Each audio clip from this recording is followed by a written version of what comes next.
There is a photograph that exists in no public archive. It was taken in the autumn of 1978, somewhere in the corridors of a Soviet government building whose name most people will never know. In it, a young man stands in a dark suit, his posture almost architectural in its precision. Shoulders squared, chin level, eyes carrying the specific brightness of someone who has never once doubted that the universe is organized in his favor. He is 31 years old. He has just received his first commendation. His name is Alexei Polishchuk, and he is, by every available measure, exactly what the Soviet state always dreamed of producing. He is also, though no one knows it yet, a catastrophe in slow motion. This is the story of how a system builds its own destruction, how it selects the brightest, trains them the longest, trusts them the most, and in doing so, hands them the keys to everything. How the most effective intelligence officer of his generation became the most consequential defector of the Cold War, and how the machine that made him never understood, until it was far too late, what it had actually created. The city of Sverdlovsk in the 1940s was not a gentle place to grow up. It sat in the Urals like a clenched fist, industrial and purposeful, a city that had been given its identity by factories and wartime necessity rather than by history or beauty. Alexei Polishchuk was born there in 1947, 2 years after the war ended, into a family that wore its Soviet identity the way other families wore religion, with complete sincerity and no awareness that alternatives existed. His father, Victor, had returned from the front with one functioning lung and an iron belief in the rightness of the cause for which he had nearly died. He was not a cruel man. He was not an ideologue in the shouting sense. He was something more durable and more dangerous. A true believer, the kind whose faith has been forged in genuine suffering and therefore cannot be argued away. He worked as a foreman in a metallurgical plant, rose to assistant director by 1955, and spent his evenings reading Pravda with the focused attention of a man consulting scripture. Alexei's mother, Lyudmila, taught literature at secondary school number 14. She was a woman of considerable intelligence and considerable discipline, who understood that in the Soviet system, the path to a good life ran straight through institutional excellence. She pushed her son with the methodical intensity of someone who knows that talent alone is never enough. The talent must be packaged, presented, certified, and rewarded through the correct channels, or it simply evaporates. The boy was, from the beginning, almost unnervingly capable. He read everything. He memorized poetry at an age when other children were still stumbling through syllables. He learned German from a neighbor, an elderly man who had been a prisoner of war, and who taught young Alexei the language with a kind of guilty gratitude, as if passing on something valuable before he died. By the age of 14, Alexei was reading German-language novels in the original. By 16, he had added English, self-taught from borrowed textbooks and British radio broadcasts that crackled through the family's Ural receiver on winter nights. His heroes were not footballers or cosmonauts. They were intelligence officers. Nikolai Kuznetsov, who had operated behind German lines in a German uniform, who had killed Nazi generals in occupied Rivne and vanished into the forests. Richard Sorge, the spy in Tokyo who warned Moscow of the German invasion and was not believed, who died waiting for recognition that came only after his execution. These were the men young Alexei studied the way other boys studied batting averages. He understood, at an age when most children understand nothing of the kind, that the most interesting life a Soviet citizen could live was the life of a man who moved between worlds. He wanted to be that man. The gold medal he received upon graduating secondary school in 1965 was not a surprise to anyone who had watched him study. What was slightly more surprising, though perhaps it should not have been, was his acceptance to MGIMO, the Moscow State Institute of International Relations, which was not so much a university as it was a sorting mechanism for the Soviet elite. You did not simply apply to MGIMO. You were identified, evaluated, and selected. The children who walked through its gates were the children whose parents had connections, or whose test scores were so extraordinary that the system could not justify excluding them. Alexei Polishchuk was the second kind. He arrived in Moscow in the autumn of 1965 with a single suitcase, a letter of introduction from his father's party secretary, and an almost physical hunger for the life he had spent years imagining. The city hit him like a different country. After Sverdlovsk's functional grimness, Moscow felt theatrical. Its wide avenues and monumental architecture, all designed to communicate power and permanence, to make the individual feel both elevated and appropriately small. He thrived. Of course he thrived. He had been preparing for exactly this environment since the age of 12. His German was already near native. His English improved so rapidly that his professors began using him as a teaching example. He studied international law, economics, diplomatic history, and the internal structures of Western governmental institutions with the methodical thoroughness of someone building a mental map they intend to actually use. It was in the third year that the approach came. It was handled with the characteristic indirectness of such things, not a formal conversation, but a series of casual ones spread across several weeks, with a man who was introduced as a graduate advisor, but who was, as Alexei understood almost immediately, something else entirely. The questions were gentle, exploratory, almost philosophical. What did he think about the nature of ideological conflict? Did he believe that understanding an enemy required inhabiting their perspective? How did he feel about the concept of long-term commitment to a goal that might take years to reveal its full significance? These were not the questions of an academic advisor. Alexei answered them honestly because he had nothing to hide and because he recognized, with the same instinct that had always told him where the real conversations were happening, that honesty was precisely what this man was measuring. He was recruited by the KGB in the spring of 1968 during his third year at MGIMO. He signed the papers with a steady hand and felt, for the first time in his life, that he was exactly where he was supposed to be. The Andropov Institute, the KGB's premier training facility, gave him 4 years and everything that went with them. The training was comprehensive to the point of being almost overwhelming, but Alexei had been preparing for it so long that it arrived less as a shock than as a confirmation. Tradecraft, the mechanics of dead drops, surveillance detection routes, the construction and maintenance of cover identities. Languages. His German and English were refined to the point of near total fluency, accented in ways that could pass as native in several regional contexts. Psychology, the study of human motivation, vulnerability, and the specific techniques by which one human being could identify and exploit the needs of another. This last subject was, everyone agreed, where Alexei Polishchuk was genuinely exceptional. He had a gift that cannot be taught, only recognized and developed. The ability to make people feel understood. Not flattered, understood. There is a difference, and most people can sense it, though they cannot always articulate it. Flattery feels like a transaction. Being understood feels like relief. Polishchuk could sit across from a person for 30 minutes and emerge knowing their primary fear, their deepest need, and the precise argument that would make them do whatever he required. His instructors noted this in language that was almost reverent for a KGB evaluation report. Subject demonstrates exceptional interpersonal intelligence. Recommend placement in human intelligence operations at the highest priority level.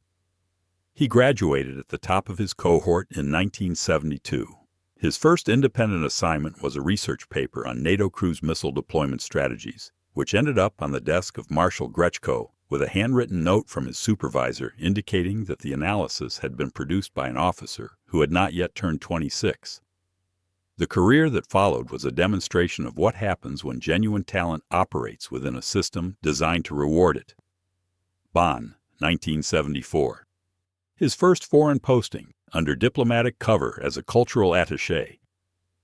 Within 8 months, he had cultivated his first recruitment target, a West German Defense Ministry clerk with gambling debts and a need to feel important that Polishchuk identified in their second conversation. The recruitment was clean, the intelligence substantial. He was given the Order of the Red Star and promoted to the rank of major. He was 27 years old.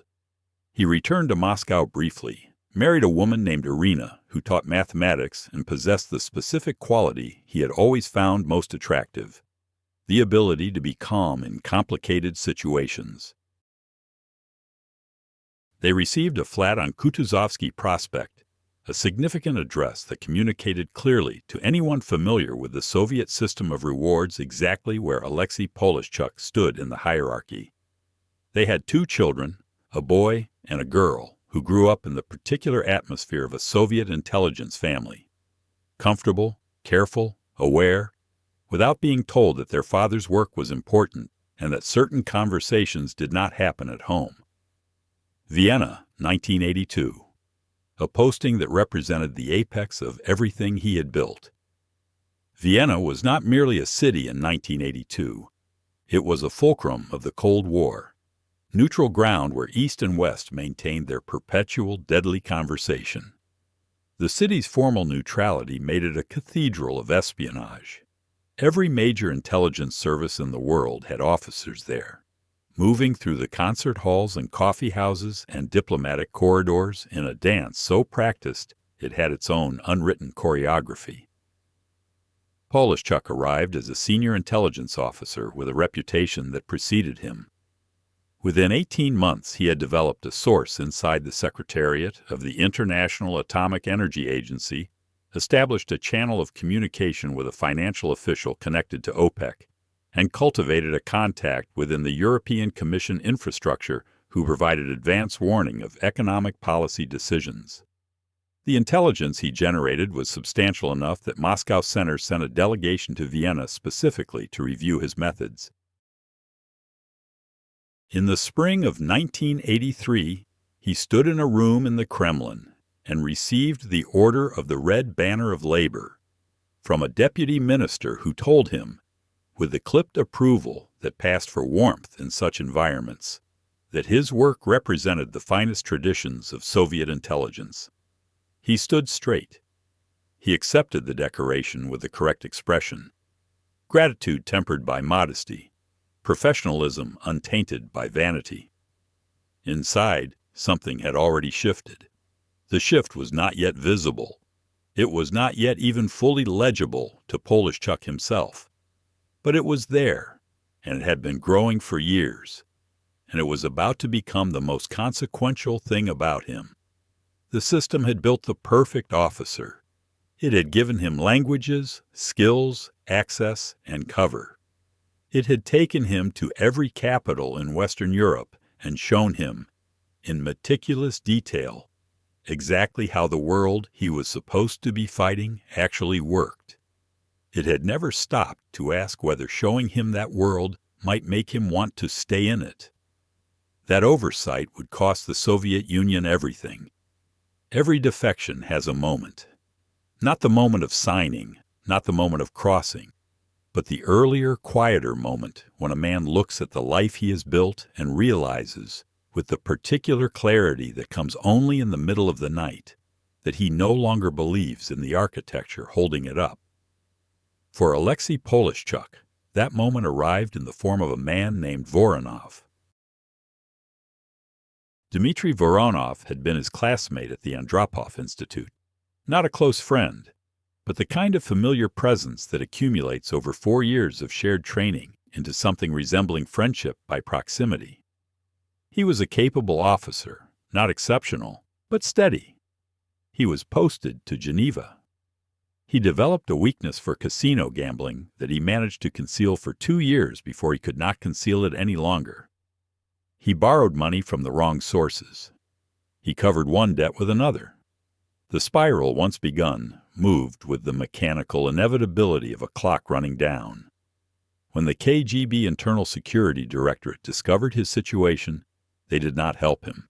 They did not counsel him. They did not offer him a structured path toward resolution that might salvage both the man and his usefulness to the state. They erased him. His career ended in a single administrative action. His security clearance was revoked.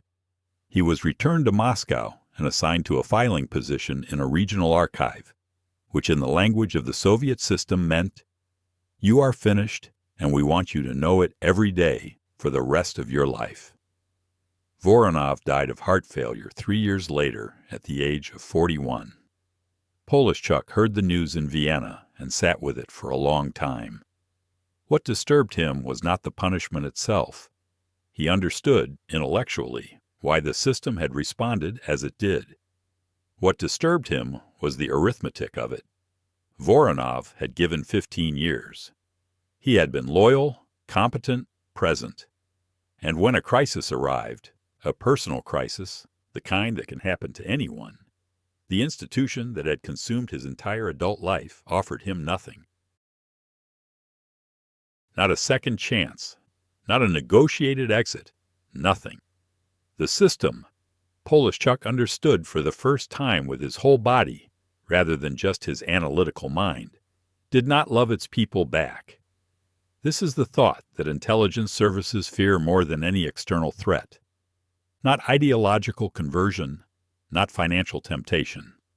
This, the moment an officer stops believing that the institution will protect him. Because once that belief is gone, every subsequent calculation changes. He was not, in the autumn of 1983, thinking about defection. He was thinking about Voronov.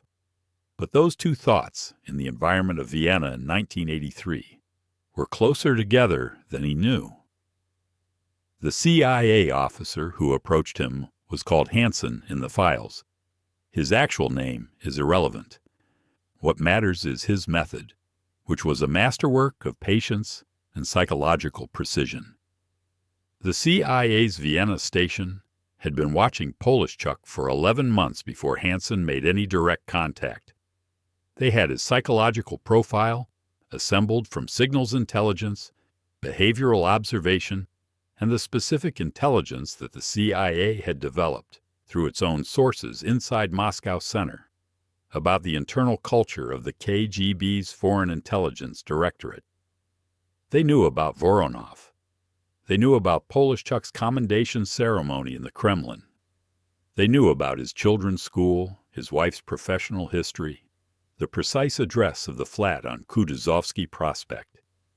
They knew, with the confidence of an organization that had been doing this for decades, exactly what kind of man they were dealing with and exactly what kind of pressure he would respond to.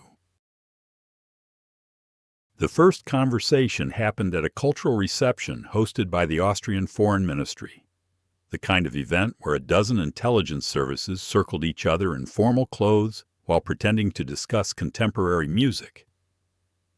Hansen was introduced as a cultural program director for an American foundation. He spoke excellent German with a slight Bavarian inflection. He was funny in a way that didn't announce itself as performance. He talked to Polishchuk for 20 minutes about the structural problems of post-war European architecture and then excused himself without pressing for a second meeting. That was deliberate. The absence of pressure was the pressure. The second conversation happened 6 weeks later. The third, 4 weeks after that. By the fourth meeting, over coffee in a cafe on the Ringstrasse in late November of 1983, with the first snow of winter visible through the window, there was nothing casual left in either man's posture, though both maintained the external vocabulary of casualness because this was Vienna, and everyone understood the vocabulary.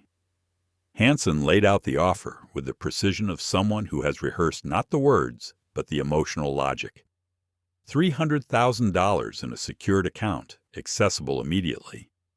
$20,000 per month thereafter, deposited in a financial structure that the CIA maintained for exactly this purpose. New identity documents for Polishchuk and his family. Complete, backstopped, untraceable. A guaranteed extraction protocol activated the moment he gave the signal. And then the word that Hansen used last, because he understood that it needed to land on everything else, not under it. Safety, not freedom, not democracy, not any of the abstract political vocabulary that Soviet defector recruitment had relied upon in the 1950s and 60s and that had long since lost its power. Safety, the specific, concrete, personal guarantee that what had happened to Voronov would not happen to Alexei Polishchuk. That if the machine turned on him, for any reason, just or unjust, his fault or not his fault, there would be a door, and behind the door there would be a country, and in that country there would be a life. Polishchuk went home to the embassy residence that evening and ate dinner with his wife and 2 children and said nothing. He said nothing the following day, and the day after that. He went to work. He ran his assets. He wrote his cables to Moscow Center with his customary analytical precision. He attended a surveillance detection briefing that he himself had requested about a suspected American intelligence presence in the Vienna diplomatic community, and he delivered it with complete professionalism. For 7 days, he lived entirely inside the question. On the 8th day, he came home to find his wife, Irina, sitting at the kitchen table with a letter from Moscow. It was from the school administration, a notification about the cost of the coming academic year's supplementary programs for their son. A routine letter. The kind of letter that arrives in every family, noted and filed and forgotten. He stood in the doorway and looked at it, and understood that he had already made his decision, and had simply been waiting to know it.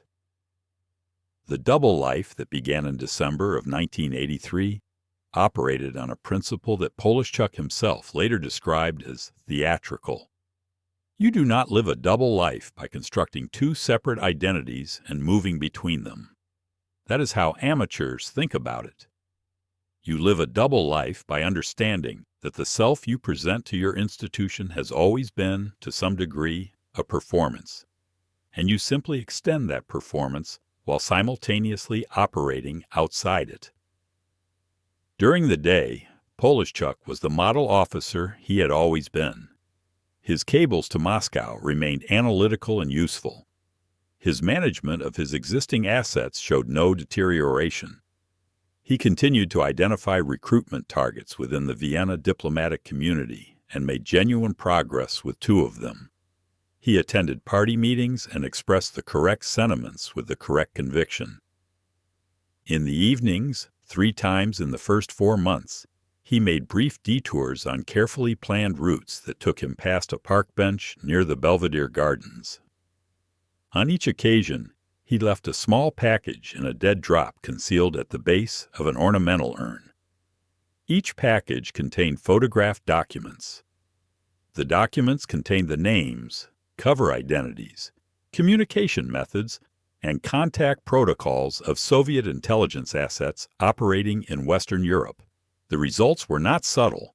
A source in the West German Defense Ministry, who had been producing intelligence for Moscow Center for 6 years, was arrested in February of 1984. A communications channel within the French Foreign Ministry collapsed in March. An OPEC official who had been providing economic advance intelligence was quietly removed from his position in April. In Italy, 2 separate networks that had taken years to build were quietly rolled up within weeks of each other. From Vienna, Polishchuk watched the aftermath of his own information moving through the intelligence architecture of the Western Alliance, producing exactly the effects he had predicted it would produce. He was promoted to lieutenant colonel in April, the promotion specifically citing his vigilant counterintelligence work, during a period when Soviet assets were coming under unusual pressure. The irony was not lost on him. He filed it away with the rest of the things he no longer allowed himself to feel. The investigation that eventually closed in on him was run by a KGB counterintelligence officer named Melnikov, and it was methodical in a way that Polishchuk later said he genuinely respected. Melnikov did not begin with suspects. He began with a pattern. The specific geographic and operational profile of the assets being compromised described a very small aperture, someone with access not merely to individual files, but to systemic information. The losses were not random. They were interconnected in a way that pointed toward a single point of origin. Melnikov mapped the losses against the access records and produced, over 3 months of painstaking work, a list of 41 officers who had sufficient access to account for all of them. 41 became 23 through elimination, 23 became 7, 7 became 3. Among the 3 was Polishchuk. The surveillance began in June of 1984, conducted with the care that Moscow Center reserved for situations where they were not yet certain enough to act. A team followed him at sufficient distance that ordinary counter-surveillance would not detect them.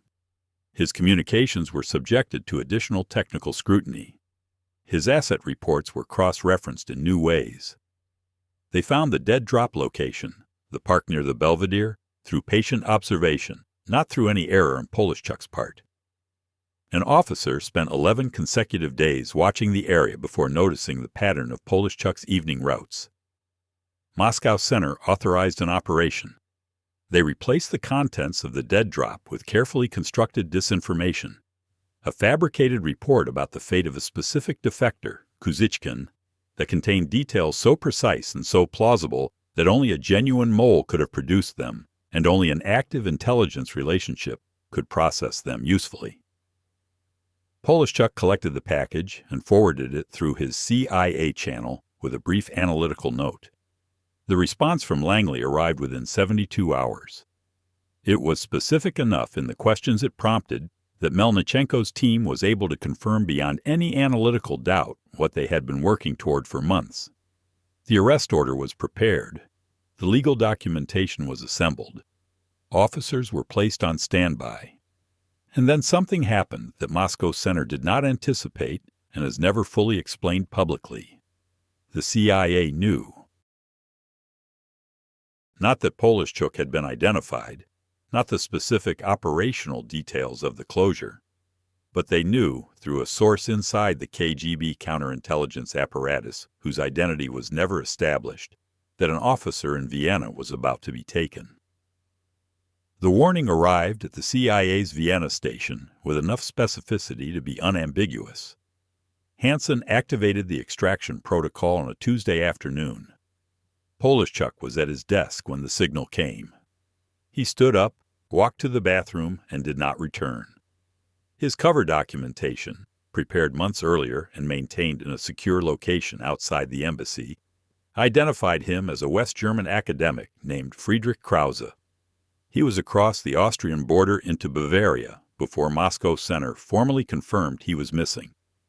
3 days of intensive questioning at an American military facility near Munich confirmed everything the CIA had hoped he would know, and considerably more.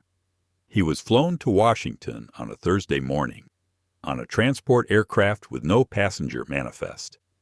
Behind him, in Moscow, a mathematics teacher named Irina Polishchuk was sitting in a room on Lubyanka Square, answering questions she did not have the answers to, about a man she had loved for 16 years, and who had not told her where he was going. Their children were removed from their school the following Monday. The flat on Kutuzovsky Prospect was reassigned within the week.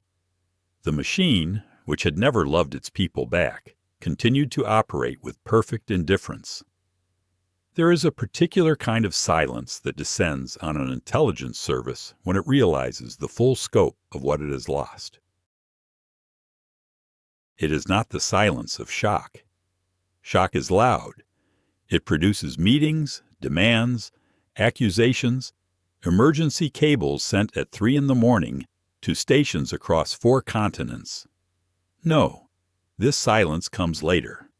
It comes when the meetings have happened and the cables have been sent and the full accounting has been laid on the table and everyone in the room understands, simultaneously and without anyone needing to say it aloud, that the number they are looking at cannot be fixed. It can only be absorbed. Moscow Center experienced that silence in the spring of 1985. The number that produced it was 53. 53 Soviet intelligence assets across 11 countries whose compromise could be traced, directly or through the chain of consequences, to the information carried out of Vienna by one lieutenant colonel named LEONID Polishchuk. Networks that had taken a decade to construct. Sources embedded in government ministries, financial institutions, scientific bodies, and multilateral organizations. Communication channels that had moved intelligence reliably through the nervous system of the Soviet foreign apparatus for years. Gone. In 7 months. One of the officers present at the damage assessment briefing later described the experience as similar to discovering, in the middle of surgery, that the patient's entire circulatory system has been mapped by the enemy for years, and they have simply been waiting for the right moment to use the map. The operation that Langley named internally, with the dry American humor that intelligence services deploy as a psychological defense mechanism, was methodical, staged, and devastating. Polishchuk's debriefing lasted not 3 days, but 11 weeks.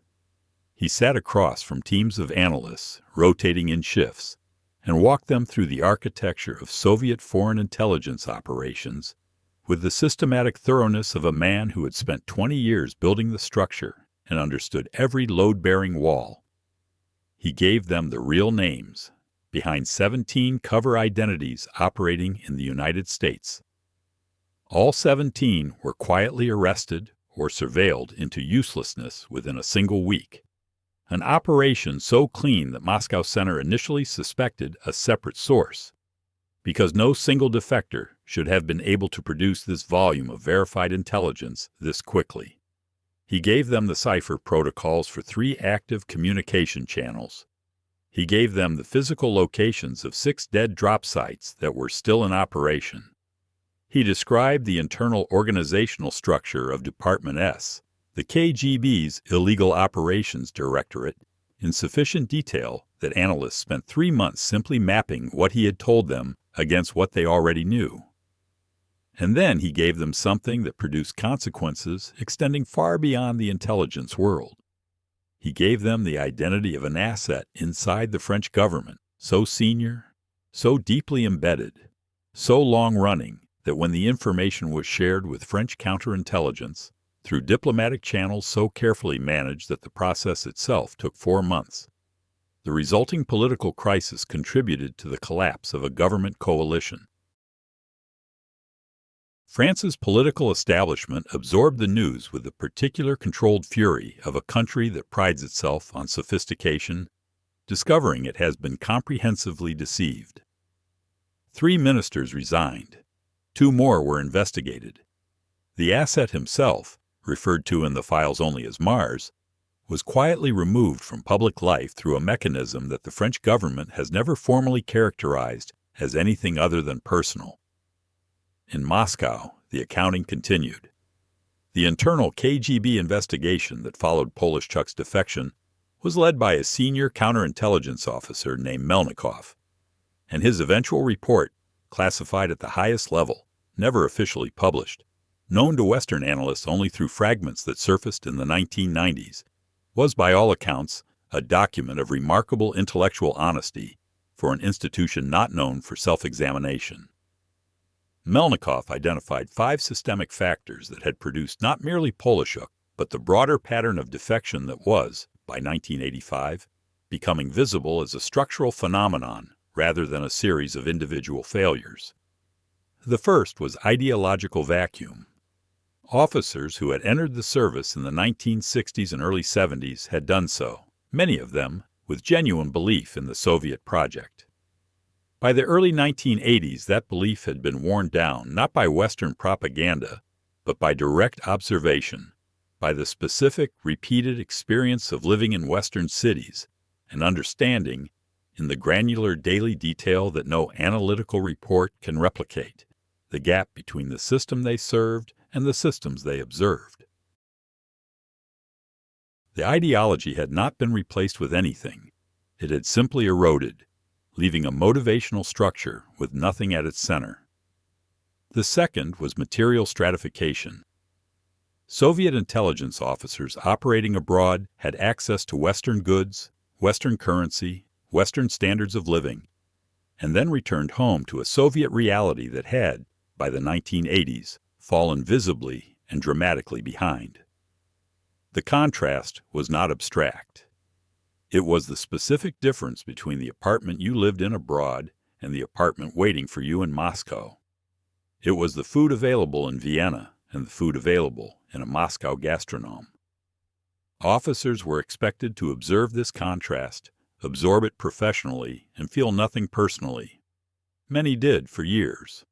Some, eventually, could not. The third factor was psychological unpreparedness. The training that produced officers like Polishchuk was, in technical terms, superb. In psychological terms, in the specific area of preparing a human being for the long-term strain of living a performance, of maintaining institutional loyalty under conditions that tested it daily, it was, Melnikov concluded, almost completely inadequate.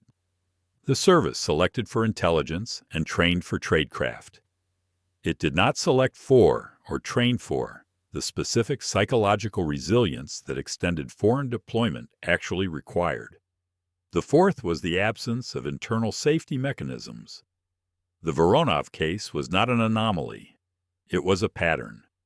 Officers who encountered personal crises, financial difficulty, psychological strain, family problems, had no legitimate institutional channel through which to address them.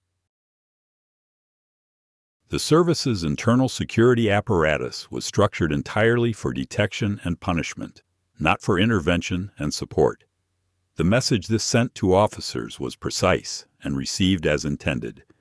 If you are in trouble, hide it, because we will not help you and we will not forgive you. The effect of this message, Melnikov's report noted with unusual candor, was to ensure that officers in trouble had every incentive to seek help outside the institution, which in operational terms meant outside the country. The fifth factor was the collapse of value coherence. The Soviet system had, in its earlier decades, offered its officers a complete moral architecture, a framework within which their work made sense, served a purpose, justified its costs. By the early 1980s, that architecture had developed cracks visible to anyone who looked directly at it. Officers were asked to do the work of belief without being provided the materials of belief. The gap between what the system said it was and what officers directly observed it to be had grown too wide to bridge through professional loyalty alone. Melnikov's conclusion was, for a KGB document, almost philosophical. A service that cannot explain to its own officers why their loyalty is worth maintaining will eventually lose it, regardless of the severity of the penalties it imposes for disloyalty. The report was received, filed, and substantially ignored. The group assembled to address the Polishchuk situation operated under a designation that translates approximately as a Special Task Unit. It consisted of officers from the Wimpel Special Operations Directorate, men with specific training for operations outside Soviet territory that required both operational sophistication and complete deniability. Their assignment was not framed in bureaucratic language. It was framed in the direct vocabulary that such assignments always use when the institutional patience for subtlety has been exhausted. Polishchuk was to be found and neutralized. He was living at this point under a new identity in the American security infrastructure, a process that involved not merely new documents, but reconstructed biography, altered physical appearance through minor surgical intervention, and a residence protocol that moved him every several months between locations that were chosen for their operational security rather than their comfort. The FBI's counterintelligence division maintained a protection detail. He worked as an analyst at a facility outside Washington, whose location was not recorded in any document that traveled beyond a small circle of authorized personnel. He knew they were looking. He had told his CIA handlers during the debriefing exactly how a search like this would be conducted, which assets and methods the KGB would deploy, which patterns of inquiry would precede any attempt at contact. He had essentially written the playbook for his own pursuit. This knowledge did not comfort him. It informed him. There is a significant difference. The paranoia that settled over the years of his American life was not irrational, which is precisely what made it so difficult to manage. He understood that the threat he faced was real, professional, patient, and unlikely to be permanently deterred by any security arrangement that stopped short of his complete disappearance. He knew how long the KGB's institutional memory was. He knew what precedent required in terms of response to a defection of this magnitude.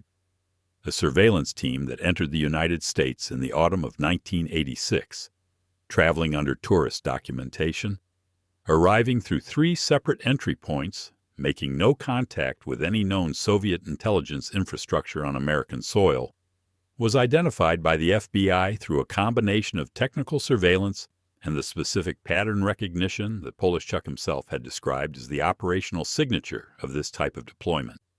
The 3 officers were quietly expelled. No public announcement was made. The operation was logged, filed, and the protection protocol around Polishchuk was adjusted accordingly. He moved again. He changed his name again. He continued to work.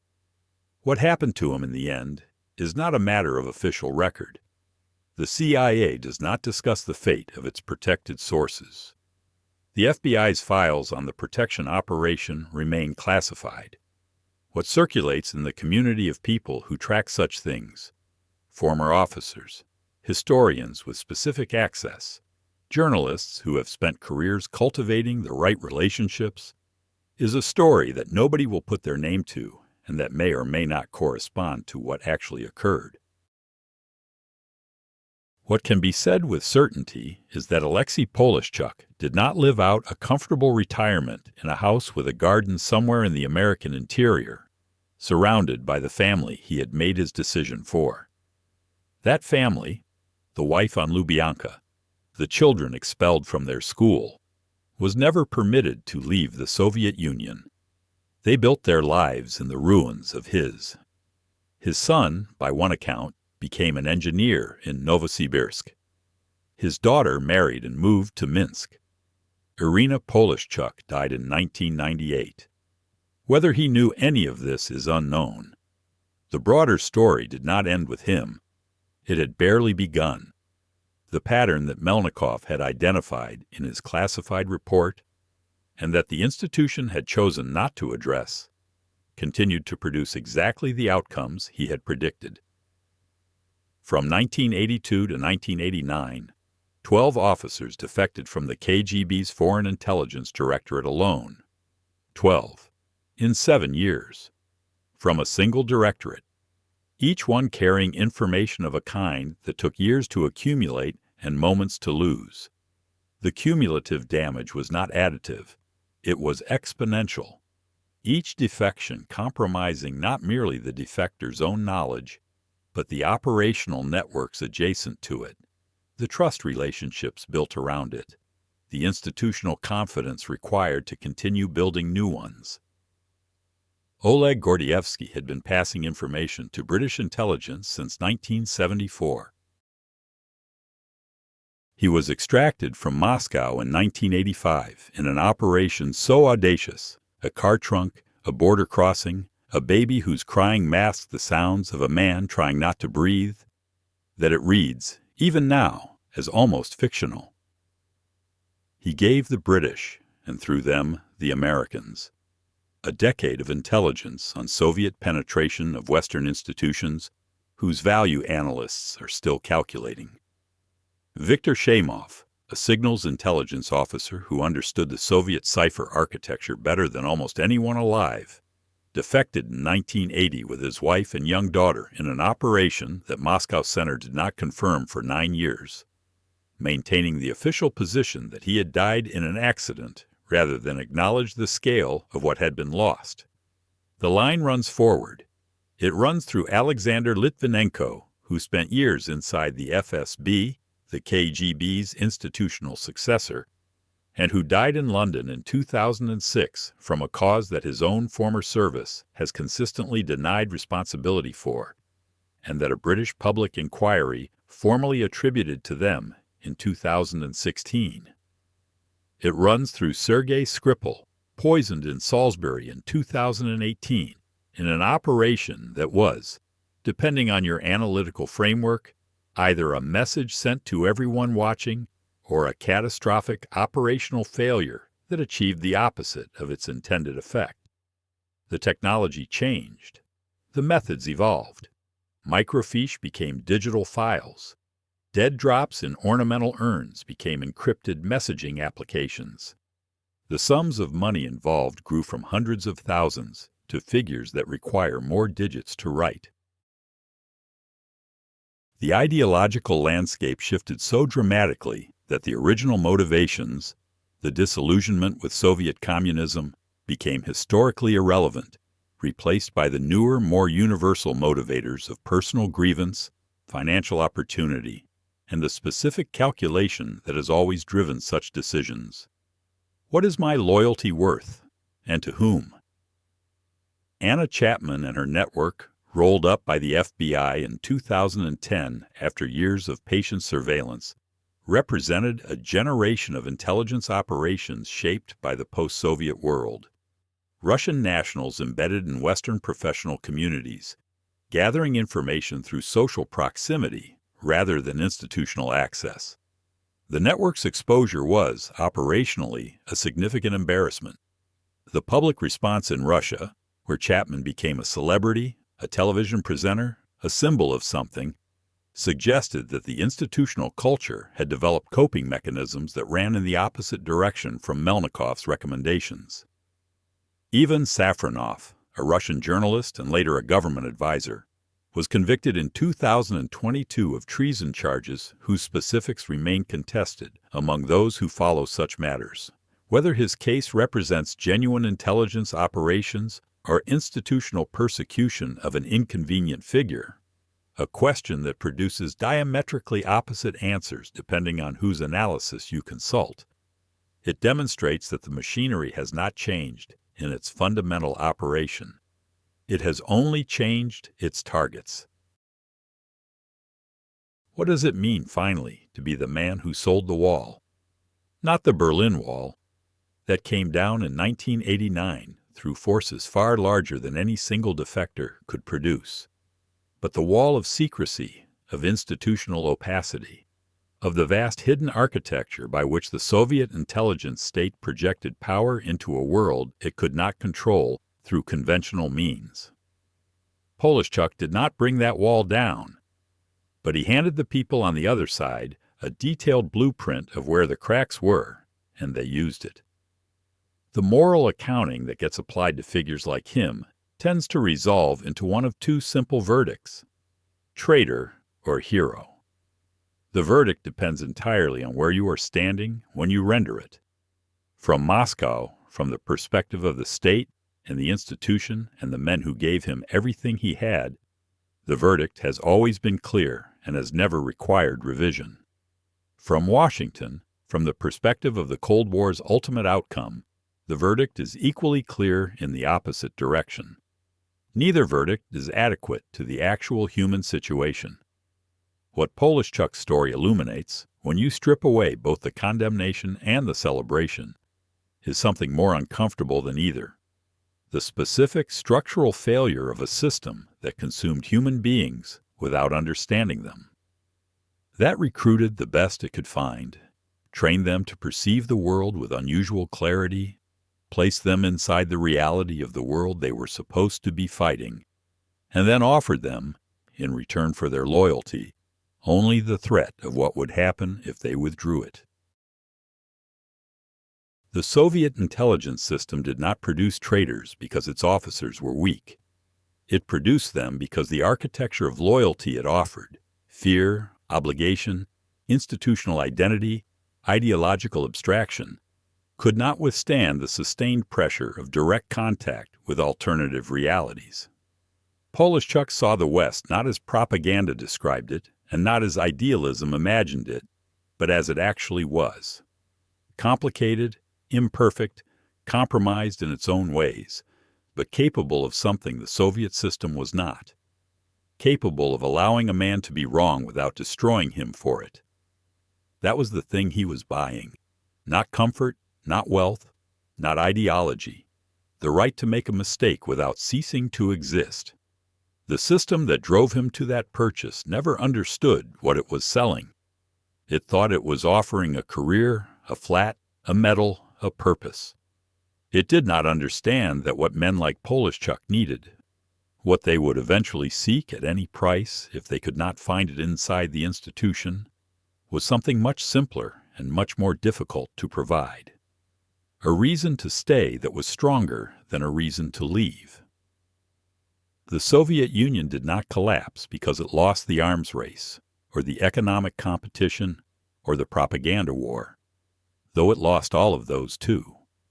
It collapsed at its foundations because it stopped being convincing to the people whose conviction it most needed, its intelligence officers, its scientists, its administrators, its own children.